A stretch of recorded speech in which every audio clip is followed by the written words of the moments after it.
కింద ఎంత వరదలు వచ్చినా మీరు మర్చిపోయారు.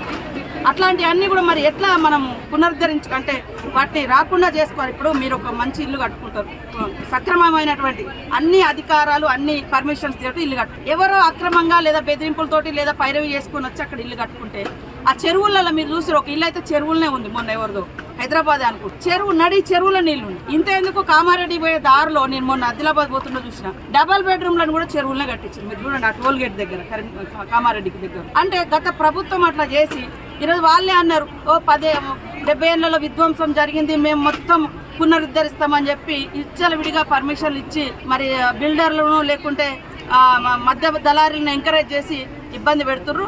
నేచురల్ గా పబ్లిక్ ఎవరైతే ఉన్నారో వాళ్ళకి ఎప్పుడు నష్టం చేయాలని మా ప్రభుత్వ ఉద్దేశం కాదు, వాళ్ళకి అన్ని లాభం చేయాలని చూస్తాం. కాకపోతే దళారీలు ఎంటర్ అయిన మీ ఛానల్ ద్వారా నేను ఆ మూసీ నది డెవలప్మెంట్ అథారిటీకి కానీ హైడ్రాక్ కానీ తెలియజేస్తుంది. దీంట్లో ఎవరు తెలిసి చేస్తారు ఎవరు తెలియక చేస్తారు అనేది తీయాలి.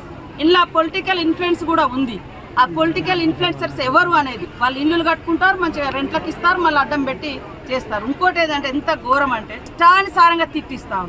కొంత టీవీలకు కానీ లేదా సోషల్ మీడియాకు కానీ కొన్ని ఆంక్షలు ఉంటాయి. తిట్టించి వాళ్ళ ప్రభుత్వం మీద మాట్లాడితే ఓకే, ప్రభుత్వంలో ఉన్న బిడ్డల్ని కొడుకుల్ని అట్లా తిట్టడం ఇది ఎంతవరకు కరెక్ట్, దాన్ని వీళ్ళు డిస్ప్లే చేస్తా ఉన్నారు పని కట్టుకొని. అయ్యా మీరు ఇక్కడ ఎందుకు, ఎంత దూరం ఎందుకు, మిడ్మానేరా మొన్ననే తేలినే ఊర్లు వస్తే వాళ్ళ ఆనవాళ్ళ దగ్గరకు వచ్చి ఏడ్చింది.